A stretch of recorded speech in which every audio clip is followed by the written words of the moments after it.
Commander Rin Talvek adjusted the restraints of his command chair as the patrol vessel Zareth's Vigil drifted along the cold perimeter of Earth's quarantine zone. The shield shimmered faintly, a translucent wall of energy girdling the forgotten planet below, a barrier that hummed with an ancient power no one in the Zorath Collective claimed to fully understand. Official records said the world was sealed for safety, locked away because humanity was deemed volatile, unstable, too dangerous to walk among the stars. But Rin had read enough to know that official records rarely told the truth. What troubled him most was not what the archives revealed but what they omitted. Entire centuries redacted, whole missions classified so deeply that even his clearance left him staring at black walls of silence. He wasn't supposed to ask questions. Mid-ranking officers in the collective learned quickly that curiosity was a currency, too expensive to spend.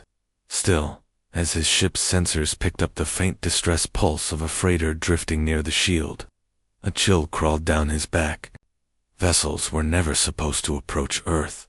The patrols kept the perimeter sterile, empty, watched from a distance as if the planet itself exhaled poison. Yet here was a freighter, old and scarred, its transponder blinking a ghost's rhythm, faint enough that it might have gone unnoticed if he hadn't been watching the secondary feed. Rin ordered a slow intercept. His crew obeyed in silence, their eyes darting between him and the shield outside. The freighter was half derelict, hull torn from battles that had no record, its engines barely alive, its markings burned off as if someone had deliberately tried to erase its origin. Docking clamps groaned as they brought it in. The airlocks hissed, and the smell hit first stale, metallic, threaded with the iron temps of old blood. His hand twitched toward his sidearm, but he forced it still. Fear was contagious. Inside the freighter's dim corridors, he found them. Children, not infants, not innocent children, with eyes too old for their faces, with scars carved across skin like maps of survival. They crouched in shadows, silent, clutching crude weapons fashioned from scrap. Their bodies carried marks of hybridization's subtle shifts in bone, flickers of genetic alteration, evidence of someone's interference. They did not look like Earthborn humans of the old records. They looked like survivors of wars no one had admitted existed. At first, none spoke. Their silence pressed against Rin like a weight, a collective refusal that was louder than screams. Then one girl stepped forward. 14, maybe, though her stance was that of a soldier twice her age. Dark hair cropped unevenly, eyes glinting like broken glass. She said her name only once, Mara Quinn, and then nothing more, not until hours passed in the holding bay, where the crew tried to coax words with food, with water, with the promise of safety. She stared through every offering as though it were another trick, another cage waiting to close. When she finally spoke, her voice was low, but sharp enough to cut. "You don't cage us. We grow inside your walls." The words hung in the chamber, colder than the void outside, and Rin felt his chest tighten. It wasn't just defiance, it was a warning. Something had been planted here, nurtured in silence and secrecy, and now it had slipped past the collective's careful eyes. These weren't refugees stumbling by accident into forbidden space. They were carried, placed, smuggled. And as he studied Mara's unflinching stare, he realized the breach in Earth's quarantine hadn't been an accident at all. Someone inside the Zorath Collective was moving human captives. Someone with enough power to break the oldest rule in the galaxy. And Rin Talvek, against all instinct, knew he had just opened the first crack in a truth meant to stay, buried forever.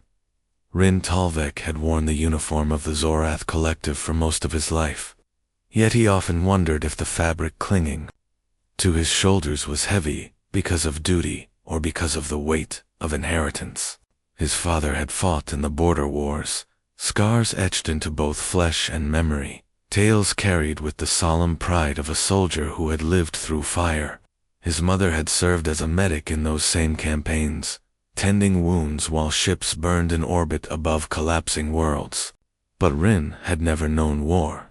His generation was raised in the aftermath, polished into officers who memorized regulations instead of battlefields, tested in simulations instead of sieges. He followed every rule, signed every order, executed every protocol without question, because doubt was weakness in the eyes of superiors who had bled while he had only studied. Yet beneath his measured composure, there lingered a quiet shame, the knowledge that his achievements rested on shadows, on victories he had never earned.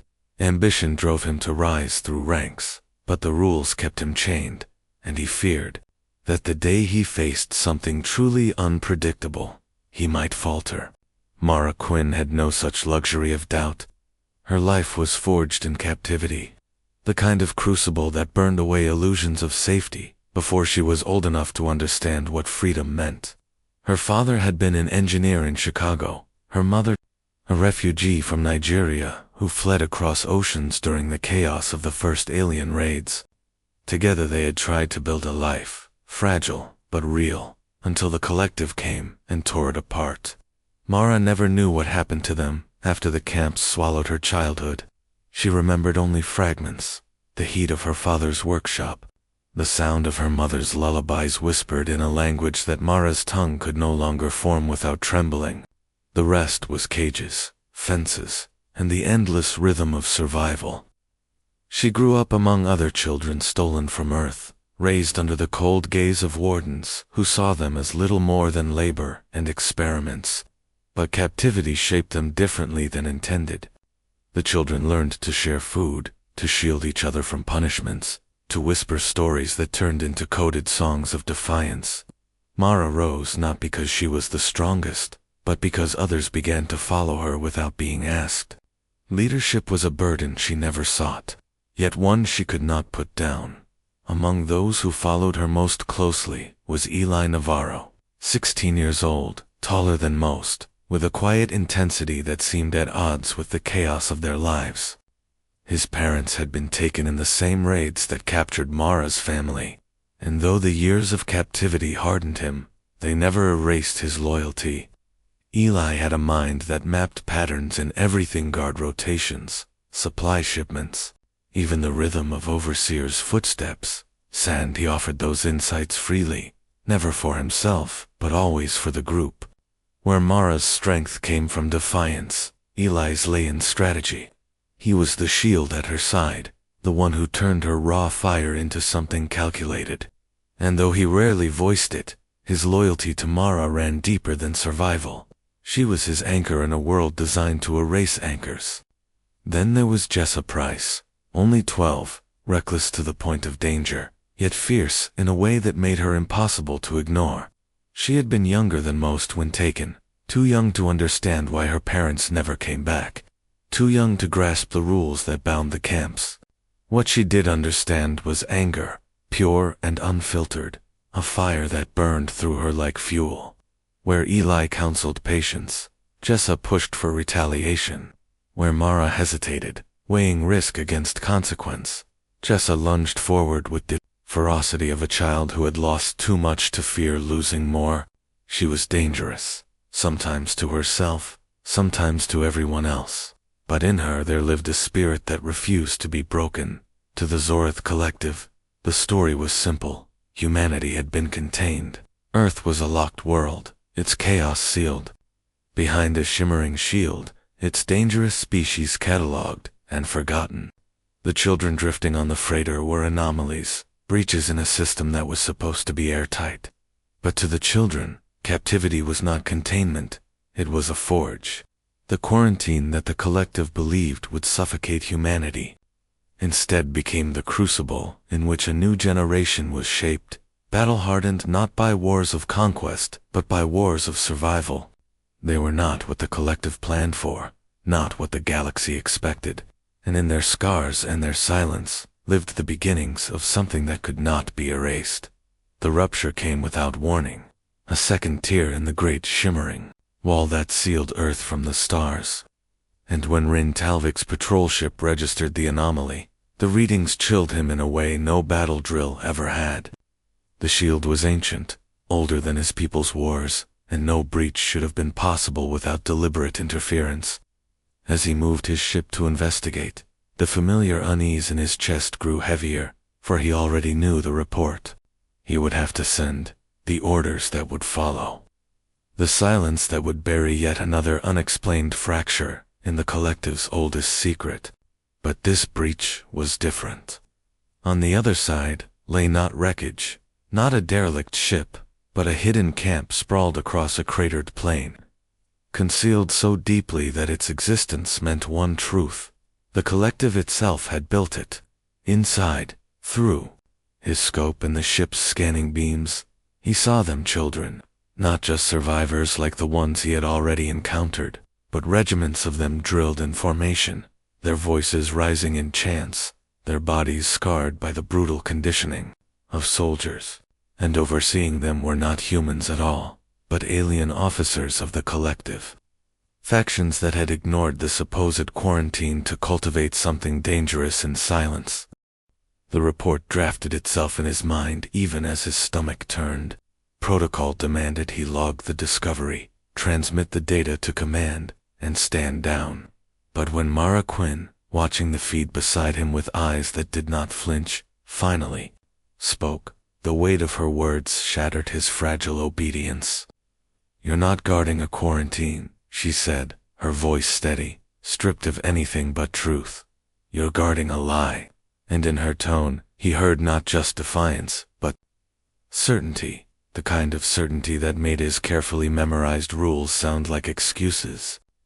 The lie was clear now, bleeding through every flicker of data. Earth had not been sealed because its people were too violent, too unstable. It had been sealed because the galaxy feared what would happen if humanity grew unchained, if a species, forged in struggle and defiance, was allowed to stand alongside others. The collective had not been protecting the galaxy from humans, they had been protecting themselves from what humans might become. Orders came swiftly, transmitted encoded. Bursts that carried the same sterile precision as all directives from above. Silence the incident. Eliminate unauthorized captives. No records. The words landed like iron shackles, each one pressing the old shame of his untested career tighter around his chest. But when Rin looked again at the children, Lee Navarro's cautious eyes scanning exits, Jessa Price's restless fists clenched, with fury, Mara Quinn's stare unwavering, as though she already knew the choice. He realized there was no silence that could bury this truth anymore. If he obeyed, he would condemn them to ash, another secret erased. If he defied, he would shatter his oath, burn his career, and likely his life with it. Yet, when his hands moved over the controls, they did not enter the command sequence for sterilization. Instead, they triggered the override to shield the children, to pull them aboard. To turn his patrol ship into a vessel of treason. Alarms screamed across the decks. His crew staring at him with disbelief as the reality set in. He was no longer a by-the-book officer, no longer his father's son carrying the legacy of order. He was something else now, bound not by protocol, but by the undeniable knowledge that he had seen the truth and could not unsee it.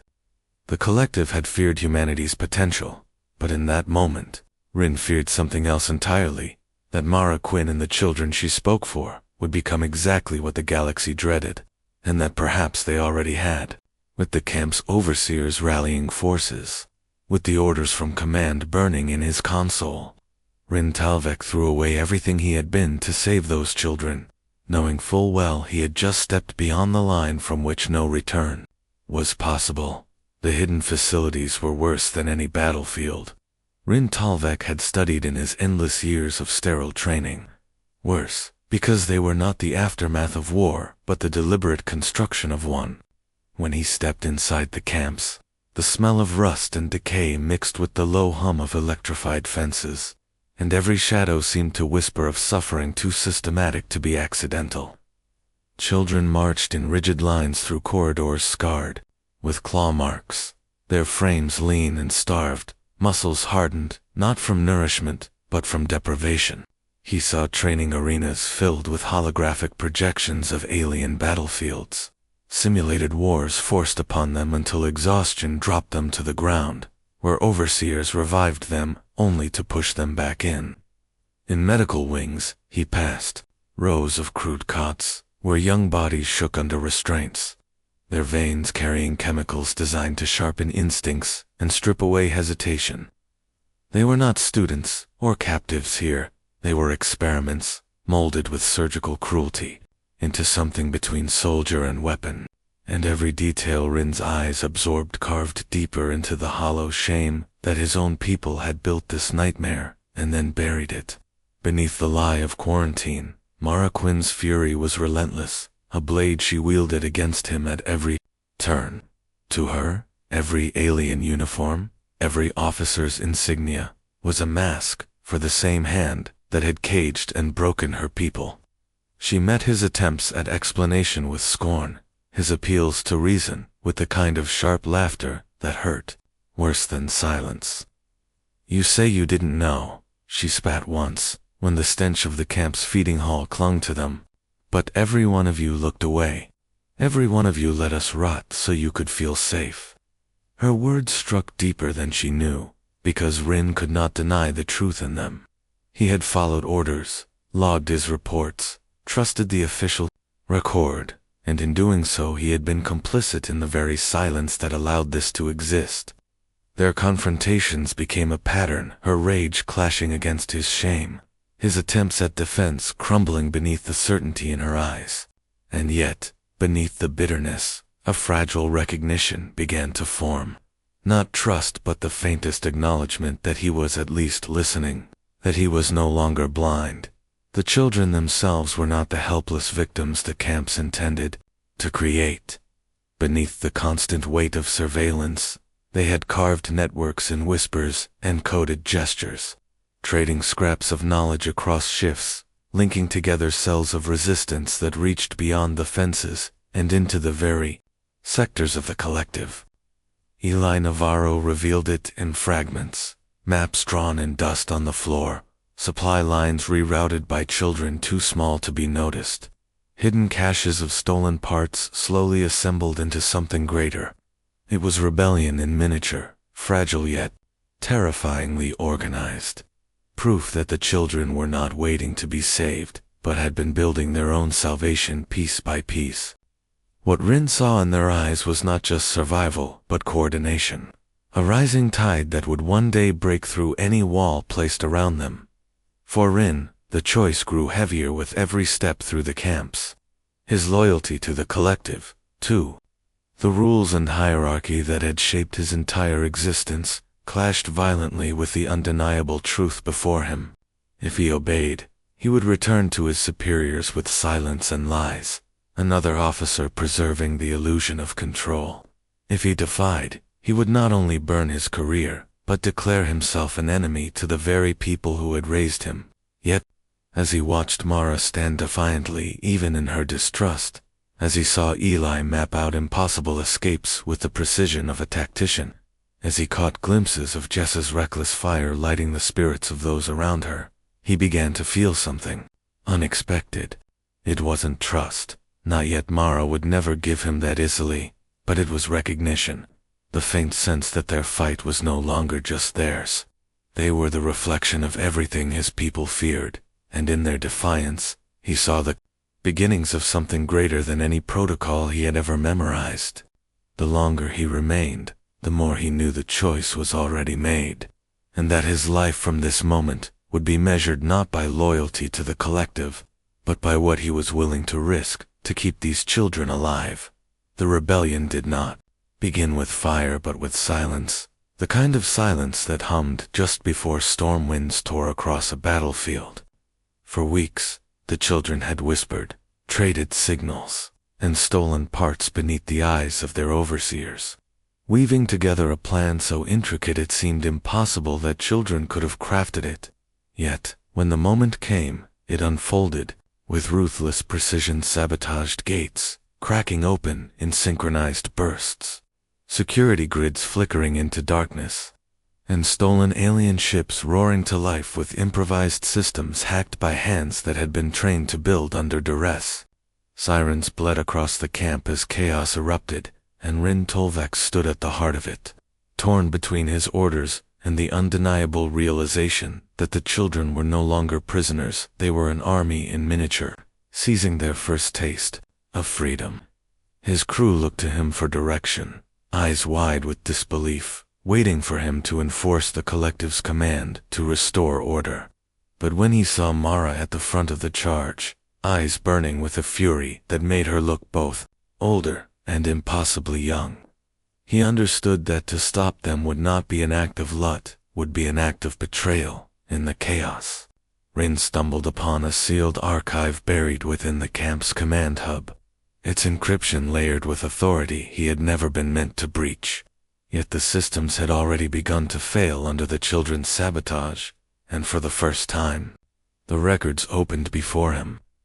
What he read unraveled the foundation of everything he believed.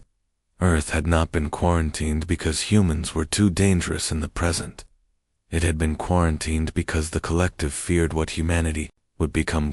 Long ago, a council of seers, philosophers, and warlords had written a prophecy that spoke of a species unlike any other people forged in suffering, who would either unite the fractured empires of the galaxy through violence or through empathy, binding together what no empire had managed to hold. Humanity, in their eyes, was not a threat of the moment, but a destiny waiting to ignite, a catalyst that would either save or consume. The quarantine was never about protection, it was containment, a desperate attempt to bottle a storm before it could form. The truth struck harder than any battlefield wound. The collective had not merely stumbled into atrocity, they had engineered it.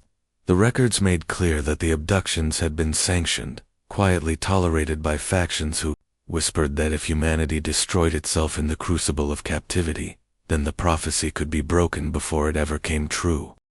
Every camp, every experiment, every scar carved into the children's bodies was not an accident of rogue officers, but the deliberate strategy of a civilization, terrified of what it could not control. And now, with the rebellion tearing open, the sky, Rin stood in the center of the very future his people had feared, watching it unfold with brutal clarity. The betrayal hollowed him, leaving only the echo of Mara's voice as she cornered him in the heart of the burning facility, her small frame silhouetted against the glow of ships lifting off into stolen freedom. Her eyes locked on his, unyielding, as though she could see the truth written across his silence.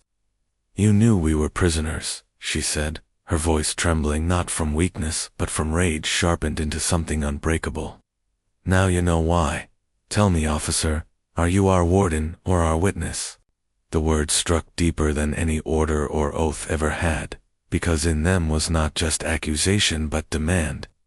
The demand that he choose in that moment what side of history he would stand on. Around them, the walls of the camp crumbled, the chains of silence shattered, and the prophecy he had once dismissed as myth breathed life into the fire of rebellion. And in Mara's eyes, Rin saw the reflection of a galaxy about to change forever.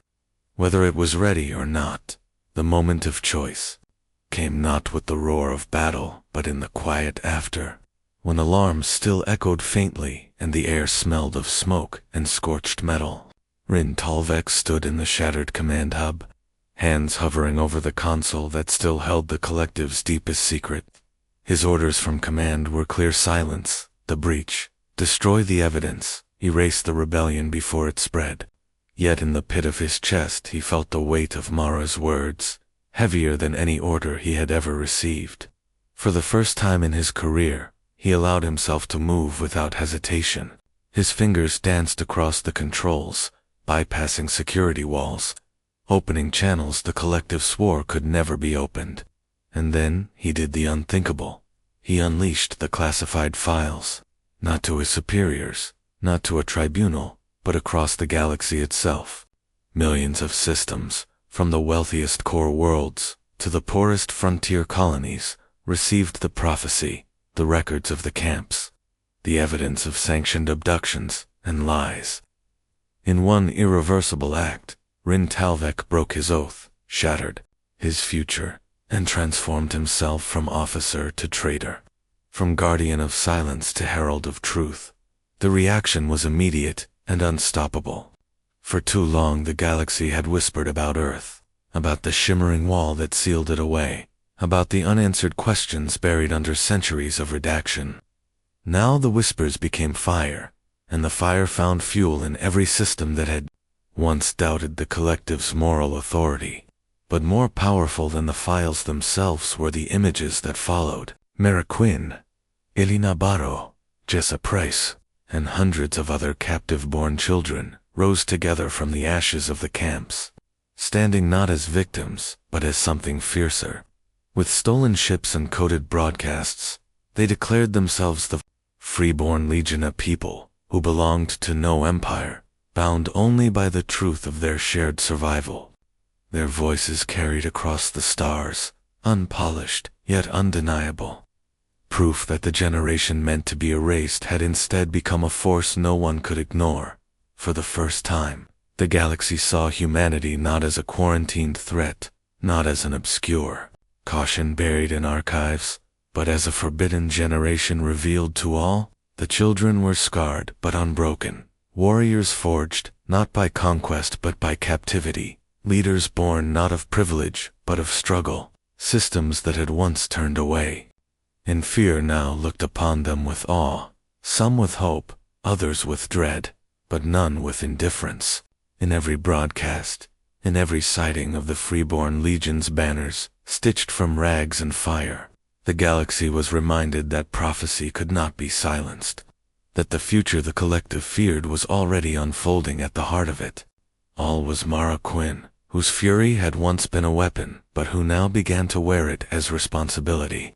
She stood before the children, no longer just their voice of defiance, but their chosen leader. And for the first time she did not speak only of vengeance. She spoke of survival, of carving out a future where they were not defined by chains, but by the strength they had built together.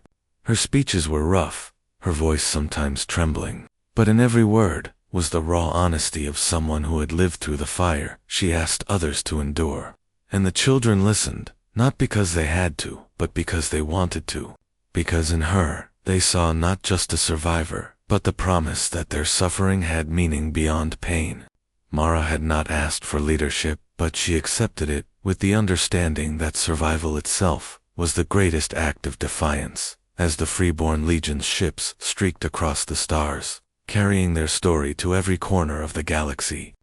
Rintalvek stood among them not as their commander, not as their savior, but as their witness. He had chosen his side, and though it had cost him everything he once believed he was, it had given him something greater, the certainty that he had not stood silent when the truth demanded a voice. The collective's lies lay exposed, the prophecy, reborn in the hands of children who refused to be broken, and Mara Quinn, once just another captive in the shadows, now stood as the face of a future no empire could cage.